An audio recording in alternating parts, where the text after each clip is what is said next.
السلام علیکم۔ آج کی سٹوری کا نام ہے جلتے بجھتے دیپ۔ آج کی سٹوری شروع کرنے سے پہلے میری آپ سے ریکویسٹ ہے پلیز ہمارے چینل کو سبسکرائب کر دیجیے۔ حلیمہ اور سکینہ دو بہنیں تھیں۔ ان کا باپ کالج میں لیکچرار تھا۔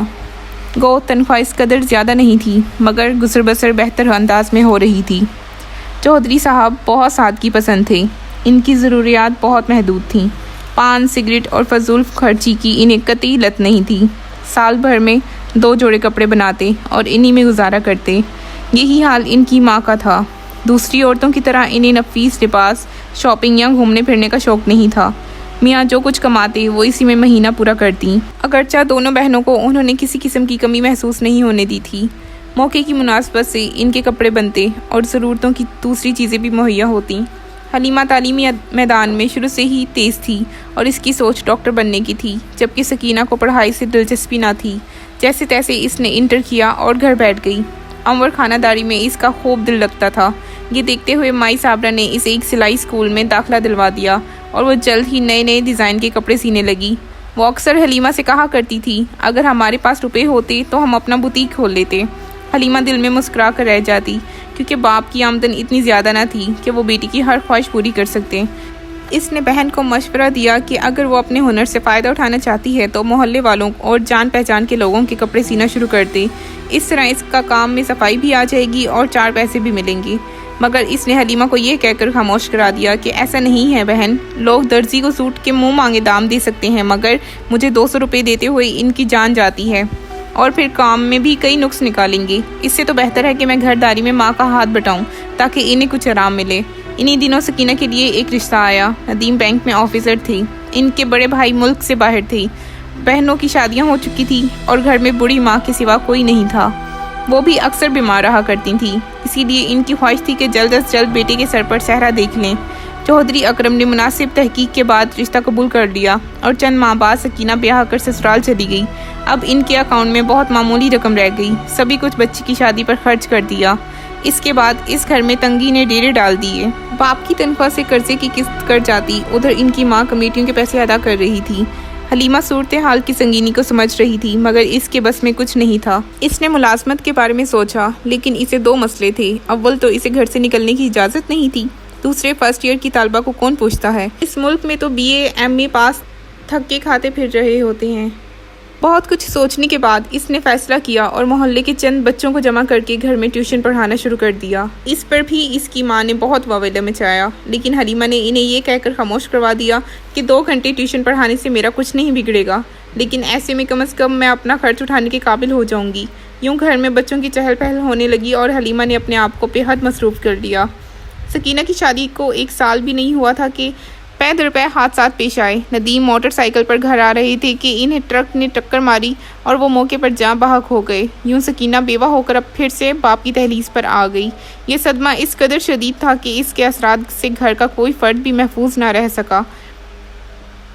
باپ نے اس کا کچھ زیادہ ہی اثر لیا۔ انہیں دل کا دورہ پڑا اور وہ بستر پر جا لگے۔ انہیں سول ہاسپٹل کی ایمرجنسی لایا گیا۔ ان کے پاس اس قدر زیادہ روپے نہ تھے کہ کسی پرائیویٹ ہاسپٹل میں MBBS سے رجوع کرتے، اگرچہ ان کی خالہ زاد بھائی طارق کی وجہ سے کافی سہولت مہیا ہو گئی۔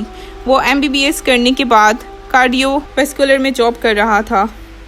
جس روز وہ ڈیوٹی پر ہوتا ان کے باپ کا نمبر جلد آ جاتا، ورنہ کئی گھنٹے OPD میں انتظار کرنا پڑا۔ چودھری صاحب کو صحتیاب ہونے میں کافی دن لگ گئے۔ اس کے بعد بھی انہیں ڈاکٹروں نے مکمل آرام کا مشورہ دیا کیونکہ معمولی سی تکنیا بوجھ ان کے لیے نقصان دہ ہو سکتا تھا، لہٰذا انہیں بقیہ زندگی گھر پر ہی آرام کرنا تھا۔ تبھی انہیں قبل اس وقت ریٹائرمنٹ دینا پڑی۔ اس پریشانی میں حلیمہ ٹھیک طرح سے امتحان کی تیاری نہ کر سکی اور 2nd ایئر میں اتنے نمبرز نہ آ سکے کہ وہ میڈیکل کالج میں داخلہ لے سکتی۔ ویسے بھی اب ان کے حالات ایسے نہ تھے کہ وہ مزید 5 سال اپنی تعلیم جاری رکھ سکتی۔ باپ کو ریٹائرمنٹ میں جو پیسہ ملا انہوں نے حلیمہ کی شادی کے لیے بینک میں محفوظ کر دیا۔ اب ان کا گزارا باپ کی پینشن پر تھا جو اتنی قلیل تھی کہ ان کے لیے 2 وقت کی روٹی کھانا دشوار ہو رہا تھا۔ مجبور ہو کر حلیمہ ملازمت کی تلاش میں نکل پڑی۔ 3-4 ماہ تک میں مختلف دفتروں کے چکر کاٹنے کے بعد بھی اسے نوکری نہ ملی تو وہ بری طرح مایوس ہو گئی کیونکہ ہر جگہ گریجویٹ مانگتے تھے جبکہ وہ انٹر سائنس تھی اور اس کے پاس تجربہ اور روپے بھی نہیں تھے۔ اس وقت طارق نے ان کی بہت ہمت بندھائی وہ ہر دوسرے روز گھر چکر لگانے لگا۔ انہوں نے حلیمہ کی جاب کے سلسلے میں کئی لوگوں سے رابطہ کیا مگر بات نہ بن سکی۔ حالات کو دیکھتے ہوئے سکینہ نے خاموشی سے گھر پر ہی سلائی کا کام شروع کر دیا اور محلے کی عورتیں ان سے کپڑے سلوانے لگیں جن سے گھر کا کچھ خرچ نکل جاتا۔ طارق نے حلیمہ کو ایک ٹیوشن سینٹر پر رکھوا دیا جہاں وہ بچوں کو پڑھانے لگی۔ یوں اس نے اپنے آپ کو بے حد مصروف تو کر لیا مگر کبھی کبھی حالات کی سنگینی پر اس کی آنکھوں کے دیے ٹمٹمانے لگتے اور وہ پھر سے ملازمت کی تلاش میں کوشاں ہو جاتی۔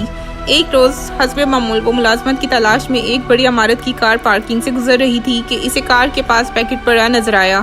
اس نے لپک کر اسے اٹھا لیا اور ادھر ادھر دیکھنے لگی کہ شاید کار کا مالک اس پیکٹ کو ڈھونڈتا ہوا آ جائے۔ چونکہ وہ پیکٹ اٹھا چکی تھی اسی لیے اس پر لازم تھا کہ اسے اس کے مالک تک پہنچایا جائے۔ چنانچہ وہ وہیں کھڑے ہو کر انتظار کرنے لگی۔ تقریباً آدھے گھنٹے بعد ایک صحت مند نوجوان تیز تیز قدموں سے چلتا ہوا گاڑی کے پاس آیا۔ اس کے چہرے پر ہوائیاں سی اڑی تھی۔ اس نے جلدی سے گاڑی کا دروازہ کھول کر اندر جھانکا، پھر پچھلی سیٹ پر نگاہ دوڑائی اور مایوسی کے انداز میں ادھر ادھر دیکھنے لگا۔ وہ سمجھ گئی کہ یہ پیکٹ اسی شخص کا ہے اور وہ غالباً گاڑی سے اترتے ہوئے انجانے میں گر گیا ہوگا۔ وہ جھجکتے ہوئے آگے بڑھی اور لفافہ اس کے سامنے کرتے ہوئے بولی، یہ شاید آپ کا ہے۔ اس نے لپک کر وہ لفافہ حلیمہ کے ہاتھوں سے لیا اور اسے الٹ پلٹ کر کے دیکھنے لگا۔ ہاں، لیکن یہ تمہیں کہاں سے ملا؟ یہیں زمین پر آپ کی گاڑی کے پاس پڑا ہوا تھا۔ وہ حیران سی ہو گئی۔ لیکن تم نے کیسے اندازہ لگایا کہ یہ لفافہ میرا ہے؟ اس نے سوال کیا۔ ظاہر ہے آپ کی گاڑی کے پاس گرا ہے تو آپ ہی کا ہوگا۔ میں نے اسے سنبھال لیا تھا کہ جب آپ آئیں گے تو دے دوں گی۔ اس نے گھڑی دیکھتے ہوئے کہا، گویا تم یہ لفافہ دینے کے لیے آدھے گھنٹے سے میرا انتظار کر رہی ہو۔ ہاں شاید، میرے پاس گھڑی نہیں ہے، وہ آہستگی سے بولی۔ میں کس زبان سے شکریہ ادا کروں تمہارا؟ تم نے یہ لفافہ لوٹا کر مجھ پر بہت بڑا احسان کیا ہے۔ اس میں انتہائی اہم کاغذات ہیں، اگر یہ نہ ملتے تو میرا بہت بڑا نقصان ہو جاتا۔ یہ کہہ کر اس نے جیب سے بٹوا نکالا اور 1000 کا نوٹ اس کی طرف بڑھاتے ہوئے بولا، یہ لو تمہارا انعام۔ مگر حلیمہ نے لینے سے انکار کر دیا۔ میں نے انعام کے لالچ میں یہ کام نہیں کیا، رکھ لو، میں اپنی خوشی سے دے رہا ہوں۔ وہ ہنس کر بولا، جی نہیں، میں ایسا نہیں کر سکتی۔ یہ کہہ کر وہ چلنے لگی۔ ٹھہرو، وہ پیچھے سے بولا۔ جی، حلیمہ نے پلٹ کر بولا۔ وہ اسے غور سے سر تا پاؤں دیکھتے ہوئے بولا، ویسے بائی دا وے تم کیا کرتی ہو اور تمہارا نام کیا ہے؟ میرا نام حلیمہ ہے، میں نے انٹر سائنس تک تعلیم حاصل کی ہے، لیکن گھریلو حالات کی وجہ سے تعلیم جاری نہ رکھ سکی اور اب ملازمت کی تلاش میں ہوں۔ اس نے اپنی جیب سے کارڈ نکال کر اس کی طرف بڑھاتے ہوئے کہا، کل صبح 9 بجے میرے دفتر آ جاؤ۔ میں دیکھوں گا تمہارے لیے کیا کر سکتا ہوں، لیکن وقت پر آنا ہو سکتا ہے اس کے بعد میں تمہیں وہاں نہ مل سکوں۔ اس نے اس کا شکریہ ادا کیا اور کارڈ اپنے پرس میں سنبھال لیا اور گھر آ کر باپ کو ساری صورتحال سنائی۔ انہوں نے اسے شاباش دیتے ہوئے کہا، بیٹے تم نے ذمہ داری کا اچھا مظاہرہ کیا۔ چند لمحوں بعد بھرائی ہوئی آواز میں گویا ہوئے، میری بڑی خواہش تھی کہ تم تعلیم جاری رکھتی، لیکن حالات نے مجھے بے بس کر دیا۔ ابو آپ دل چھوٹا نہ کریں، میں آپ کی خواہش ضرور پوری کروں گی۔ خوش رہو بیٹا، اپنا خیال رکھنا۔ یہ کہتے ہوئے اس کے دلی جذبات آنکھوں سے منڈیروں پر ستارے بن کر ٹمٹمانے لگے اور حلیمہ اندر تک گھائل سی ہو گئی۔ اگلے روز وہ مقررہ وقت سے 5 منٹ پہلے چودھری ارشاد کے دفتر پہنچ گئی۔ استقبالیہ پر ایک خوبصورت سی لڑکی بیٹھی تھی۔ اس نے اپنی آمد کا مقصد بیان کیا۔ اس نے مسکراتے ہوئے صوفے پر بیٹھنے کا اشارہ کیا اور انٹر کام پر کسی سے باتیں کرنے لگی۔ چند لمحوں بعد اس نے کہا، اندر جائیے، داہنے ہاتھ پر دوسرا کمرہ ہے۔ وہ دھڑکتے دل کے ساتھ اس جانب بڑھی۔ دروازے پر چودھری صاحب کے نام کی تختی لگی تھی۔ اس نے دروازے پر ہلکی سی دستک دی اور اندر چلی گئی۔ سامنے ہی اس کی سیکرٹری بیٹھی تھی۔ وہ اٹھی اور اس کے ساتھ چلتے ہوئے چودھری صاحب کے پاس لے گئی اور خود واپس لوٹ گئی۔ چودھری صاحب اسے دیکھ کر مسکرائے اور بولے، بیٹھو۔ انہوں نے کرسی پر بیٹھنے کا اشارہ کیا، پھر بولے، مجھے خوشی ہے کہ تم نے وقت کی پابندی کا خیال رکھا۔ ویسے تمہاری رہائش کہاں ہے؟ چبڑ جی۔ اوہ، وہ تو یہاں سے کافی فاصلے پر ہے اور صبح کے وقت ٹریفک بھی بہت ہوتا ہے۔ جی، اسی لیے میں 1 گھنٹہ پہلے گھر سے نکل پڑی تھی۔ اچھا، لاؤ اپنے کاغذات۔ اس نے ہاتھ بڑھایا۔ حلیمہ نے لفافے سے کاغذات نکال کر اس کے سامنے رکھ دیے۔ وہ ایک سرسری نظر ڈالتے ہوئے بولا، دیکھو حلیمہ، یہ ایک ایڈورٹائزنگ ایجنسی ہے اور یہاں انہی لوگوں کو ملازمت دی جاتی ہے جن کے پاس اس فیلڈ میں مہارت اور تجربہ ہو، لیکن میں تمہاری ایمانداری اور شرافت سے بہت متاثر ہوا ہوں اور تمہاری مدد کرنا چاہتا ہوں۔ تم چاہو تو کل سے ہی یہ دفتر جوائن کر سکتی ہو۔ فی الحال تمہیں ڈسپیچ کلرک کے طور پر کام کرنا ہوگا